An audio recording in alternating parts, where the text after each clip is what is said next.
I think 4K and or ultra high def is interesting stuff. Obviously, IBC there was a lot of talk about 4K. I think in television production, which is where my sort of expertise lies, we're seeing a little bit of it. We've also dealt with it in the past on an acquisition point of view. There's been Reds and Alexas, so we've been shooting high resolution for a long time.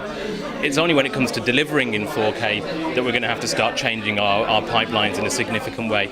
The big bits really are the size of your network, the speed of your network, the bandwidth that it can accommodate, and the amount of storage that footage takes up. I think the codecs are going to get there so that actually delivering this content won't be too much of a challenge, but managing it while it's in its high resolution form will be a little bit more tricky and perhaps a bit more costly in the short term. It's a challenge in terms of bandwidth that's required, which would necessitate a complete overhaul of the infrastructure.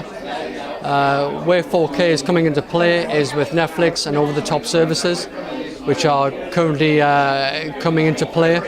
I certainly think within the next 5 years we could see linear TV broadcasters broadcasting 4K as the norm, but until then we'd find it a real challenge to get that to the consumer. 4K, which for television needs to be sort of defined as ultra high definition 1,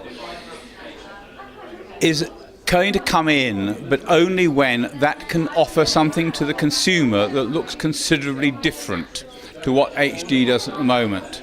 And there's much talk about higher frame rate, higher dynamic range, making the picture look better, and also making it look more colourful.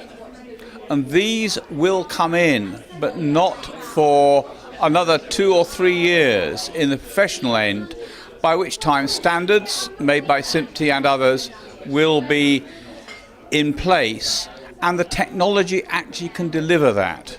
So it's not something that is going to come in tomorrow, but it is going to be something that will be well in place by 2018, which is 2 years before the Tokyo Olympics in 2020, when NHK will be offering that sort of service around the world.